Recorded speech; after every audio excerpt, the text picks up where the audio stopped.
I enlisted as a soldier in Major Samuel Elmore's company, Colonel Hinman's regiment, raised by Connecticut. In the latter part of May, we had marching orders to go northward. The 8th day, we went on board a ferry across Lake George, and the next morning marched on to Ticonderoga, where we were saluted by the firing of cannon.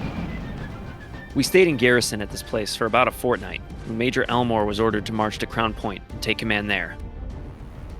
This so enraged Benedict Arnold, who had assisted in taking these fortresses, that he threatened to give up the sloop and surrender to the British. Arnold went on board with some of his men and sailed down the lake. I was on sentry. We hailed him and demanded to know where he was bound. He made little reply.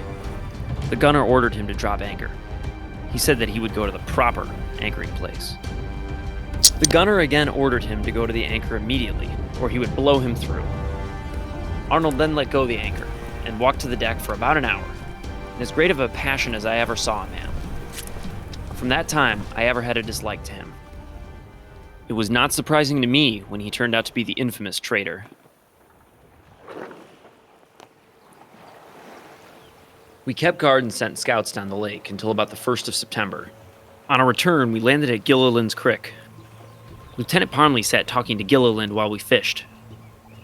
Just then, Alexander White, the Tory sheriff of Albany, came out of the woods, accompanied by 2 Indians.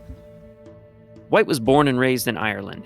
He immigrated to New York in 1760, and within 15 years, he was married and owned a sizable amount of land in Tryon County. His estate included horses, sheep, cows, a slave, and a well-furnished home. In 1772, White was made the county sheriff by William Tryon, New York's last Loyalist governor. Over the next few years, talk of rebellion flared up all around White. It was his duty as sheriff to enforce and publish the governor's proclamations, including ones against the formation of rebel committees. White undid himself through his arrogance and his loyalist politics. After he arrested Patriot Committee members, an armed mob of rebels attacked White and vandalized his house. White supposedly hid inside a chimney after firing a shot from the window. As the Patriots consolidated power, it became apparent that Alexander White's sheriffing days were numbered.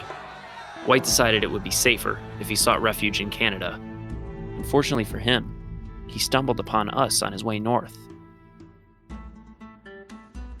White asked Gilliland to speak with him, but Gilliland replied, "You're on a bad plan," and drew his sword in arms.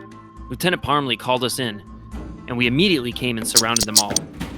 We took them on board the boat, so instead of making Gilliland their hostage, White and the Indians found that they were prisoners themselves. The next day, the prisoners were taken to Ticonderoga before General Schuyler.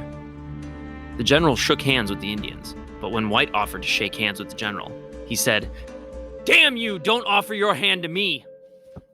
"I believe you don't know me," said White.